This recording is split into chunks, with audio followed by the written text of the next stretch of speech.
আজকে আমি চলে আসছি মাওয়া ইলিশ মাছ খাওয়ার জন্য। সো আমরা মাওয়াতে চলে আসি, একটা ইলিশ মাছ অর্ডার করি, যেটি আমাদের কিনতে টাকা লেগেছিল 600 টাকার মতো। এই টাকার মধ্যে সে আমাদেরকে মাছ ভাজা করে দেবে 6 পিস, এবং লেজ দিয়ে এবং সাথে আরেকটি পিস মিলিয়ে সেটি দিয়ে ভর্তা তৈরি করে দেবে, আর সাথে বেগুন ভাজা, এরপর ডাল, এরপর ভাত। সো আমাদের এগুলো সব কিছু মিলিয়ে প্রায় 900 টাকার মতো অ্যাভারেজ চলে গেছিলো। সো চলুন আজকে আমি আপনাদেরকে ইলিশ মাছ ভাজার যে প্রক্রিয়া বা তারা যেভাবে কাজ করে সম্পূর্ণটি আপনাদেরকে দেখাই। তো এখানে আমাদের যেহেতু বেগুন ভাজা অর্ডার রয়েছে সাথে, তো এটির জন্য আমাদের বেগুন কাটার কাজ চলতেছে। ইলিশ মাছ কাটা শেষ, এখন তারা ভালো করে ধুয়ে সেটা রান্না করার জন্য প্রস্তুত করতেছে।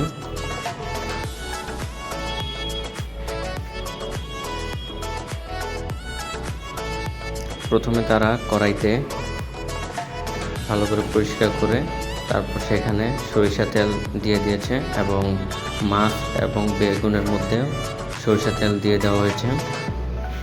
এখন সরিষা তেল দিয়ে দেওয়ার পরে এটি ভালো করে মিলিয়ে নেওয়া হচ্ছে, মিশানো হচ্ছে পুরোটি। তো দেখতে পাচ্ছেন এখানে আমাদের মাছের মধ্যে তারা হলুদ বা যে মশলা বলা হয় সেই মশলা দিয়ে ভালো করে পুরোটি মিলিয়ে নেওয়া হয়েছে। এরপর আমাদের কড়াইয়ের মধ্যে তা ঢেলে দেওয়া হয়েছে, ফ্রাই করা হচ্ছে সরিষা তেলের মধ্যে। এখন আমাদের ফ্রাই করার কাজ চলতেছে। তো আমাদের ফ্রাই করা মোটামুটি কমপ্লিটের দিকে, আর বেশিক্ষণ লাগবে না ফ্রাই করতে।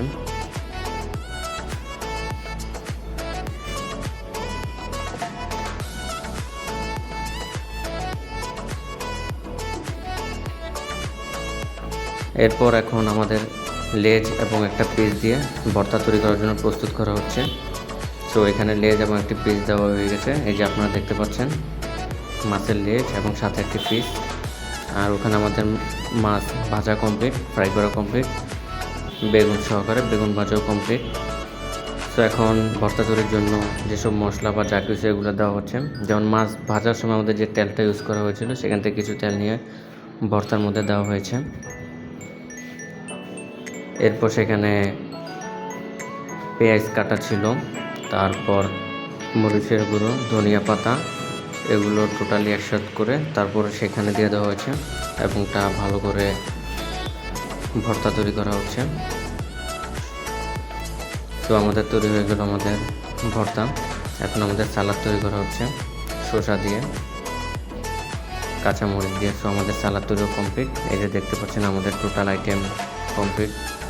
সো এখন ভাত দিয়ে সাথে ডাল দিয়ে আমাদের ইলিশ মাছ খাওয়া শুরু। এই হলো আমাদের মাওয়াতে ইলিশ মাছের রেসিপি। শুধু মাও নয়, এবার যে কোনো জায়গায় ইলিশ মাছের রেসিপিগুলো আপনারা খুব সহজেভাবে নিতে পারবেন, বা ইলিশ মাছের যে রেসিপিগুলো ভাজা বা ভর্তা এগুলো ঠিক এভাবে করা হয়।